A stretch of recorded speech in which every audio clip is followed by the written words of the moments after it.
I practiced brush lettering last week. Look at this page. Everything's the same size, the same color. It's boring, right? So our eye doesn't know where to land. So I decided to use the rules of thirds grid to bring out the focus on one or two of my favorite letters.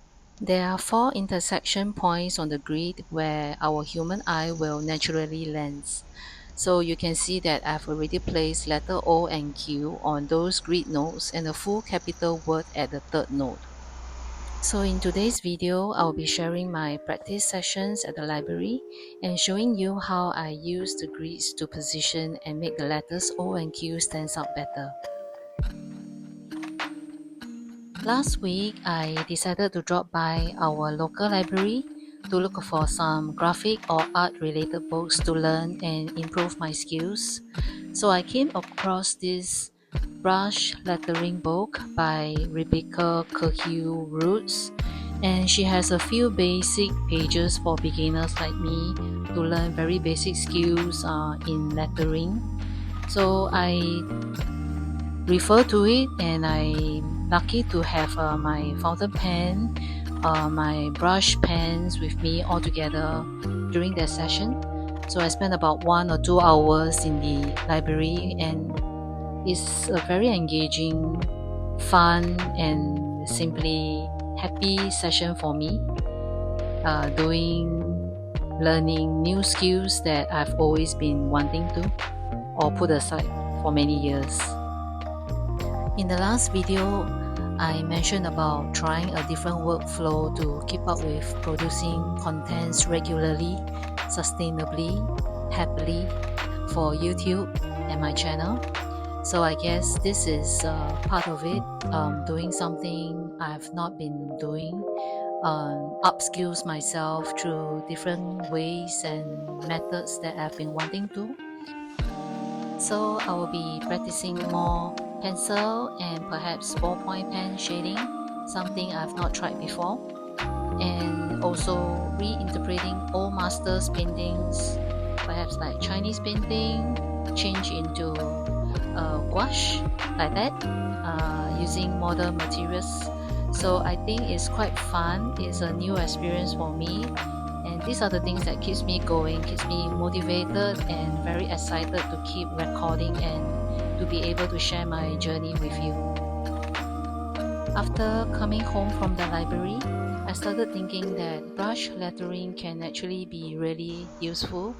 For example, designing birthday cards or seasonal greeting cards for friends and family. Usually we will just write the person's name or initials, make it a very simple card, fast to do, decorate it with some motifs or calligraphy kind of decorations. But then knowing where to place that main letter or name on the card makes a big difference. So with the right placement, the design naturally will stand out on its own because our eyes will always go to that spot first.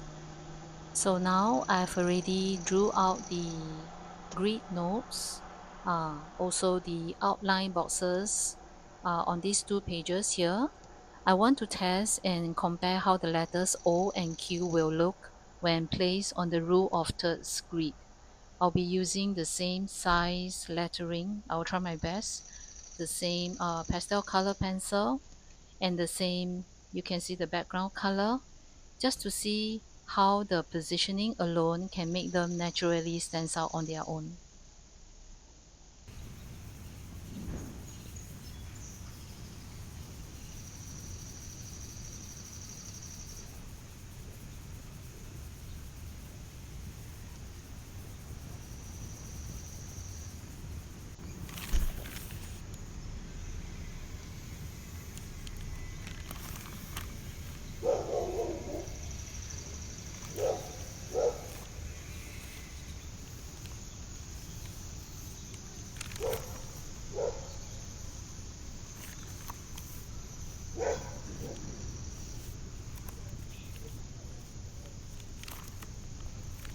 I've finished my first layout without using a grid, And now I'm moving on to the second one with the grid already in place. Even within the grid itself, there's a visual hierarchy.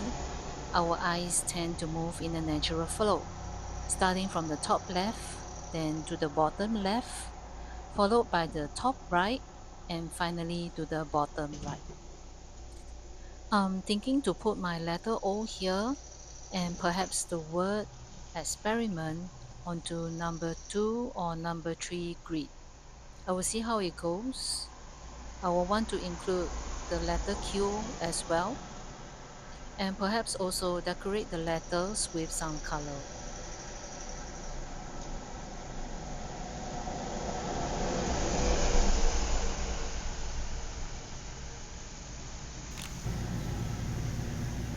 Some parts of each letter have thicker strokes, so I will be sketching in those thicker areas as well.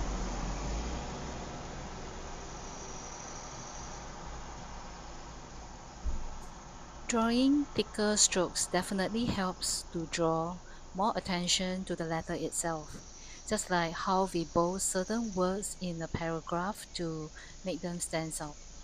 It is also interesting to understand a bit of the psychology behind this. The human eye naturally seeks for structure and order. So when we look at an image, we will try to search for visual angles like clear focal points, balance, and flow. So without this, a scene can start to feel like chaotic, like the background letters are filling in to complete the space.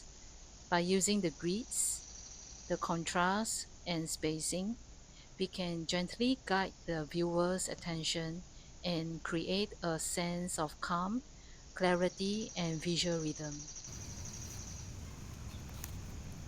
I decided to pack up, go home, and then put in the colors when I am more free in the night.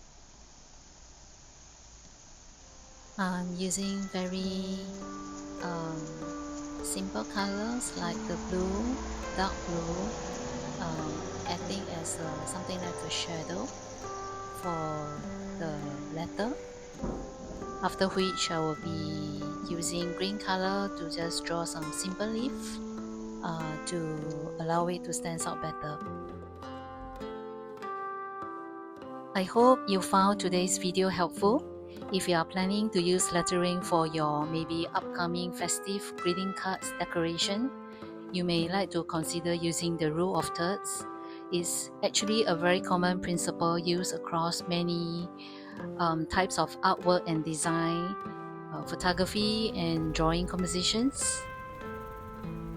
If you like what I'm doing, please comment and let me know how you find my content helpful for you. And I would like to thank every one of you for your comments and coming in, liking, and really enjoying my video, my previous video. So I really appreciate all this love coming in. I would like to say thank you so much. Alright, have a good day and I'll see you again. Bye bye.